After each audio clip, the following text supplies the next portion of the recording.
Jérémy Brabé Adonajlo, bonjour. Vous êtes fondateur et PDG, président directeur général d'une start-up qui s'appelle Psartech, c'est bien ça? C'est exact.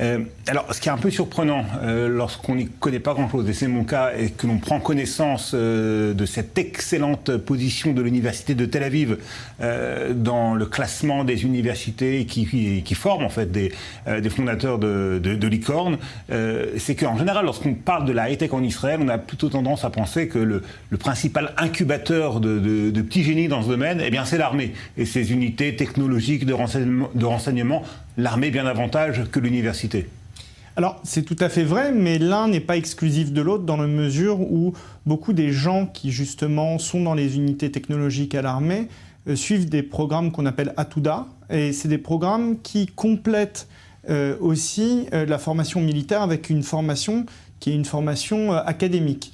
Et donc un certain nombre de gens passent lors de leur formation académique dans le cadre de l'armée par l'université de Tel Aviv, ou un certain nombre de gens complètent au terme de l'armée, de leur parcours militaire, effectivement, complètent leur formation avec une formation académique. De fait, il y a sans doute un recoupement pour un certain nombre de ces fondateurs entre leur parcours militaire et leur parcours académique. Et l'université de Tel Aviv me plaçait dans ce domaine que le Technion, qui est un petit peu l'Institut polytechnique israélien, qui lui aussi, en principe, forme des ingénieurs en informatique. Le paradoxe, c'est que le Technion, dans le classement de Shanghai, qui normalement reflète d'une certaine manière le niveau académique d'une institution, est mieux placé que l'université de Tel Aviv, mais je pense que l'université de Tel Aviv, le placement est dû au fait que Tel Aviv est le cœur vraiment de la high-tech israélienne. Donc quand les gens veulent faire des études complémentaires ou même des études basiques,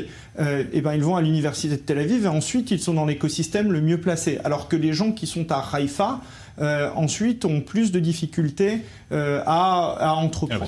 C'est à Haïfa que le Technion est localisé. Exactement. Il faut le rappeler. Alors, une question bien évidemment indispensable qui s'impose étant donné le contexte. Est-ce que cette high-tech israélienne dont on a vanté le dynamisme, l'aspect novateur et le fait qu'elle est meneuse dans le monde, est-ce que tout cela est en train de changer? Est-ce que tout cela est menacé par ce climat autour de la réforme judiciaire? On sait que les ingénieurs de la high-tech sont en première ligne, souvent dans les manifestations d'opposition au gouvernement. Alors, je pense qu'effectivement, la réforme judiciaire fait peser un risque existentiel sur la high-tech israélienne à plusieurs titres. D'une part, en réduisant l'appétit des investisseurs étrangers pour investir en Israël du fait de l'impact que peut avoir cette réforme sur la sécurité juridique. Et d'autre part aussi, l'envie des gens les mieux formés et qui ont potentiellement le plus d'opportunités à l'étranger, les ingénieurs et autres, de rester en Israël parce qu'ils ont le sentiment que cette réforme, un grand nombre d'entre eux ont plutôt un mode de vie libéral, ils ont le sentiment que cette réforme, en fait, peut avoir un impact sur leur mode de vie en faisant en sorte de les contraindre à un mode de vie peut-être plus religieux, pour ceux qui sont homosexuels en réprimant cette inclinaison, etc.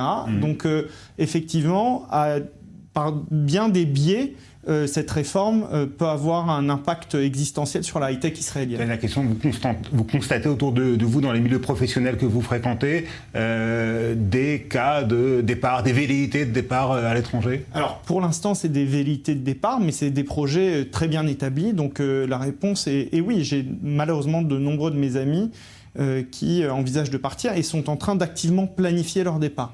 De planifier leur départ, et c'est véritablement une vague de fond, parce que on a l'impression que ces gens-là hésitent entre deux attitudes, celle qui consiste à se battre pour ce en quoi ils croient ici en Israël, et celle qui consiste à y renoncer en s'installant à l'étranger.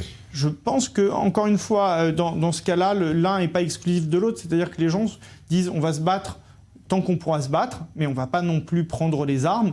Et donc, une fois que, d'un point de vue légal, les choses seront établies et qu'on ne pourra plus faire marche arrière, eh bien, on votera avec nos pieds et on partira.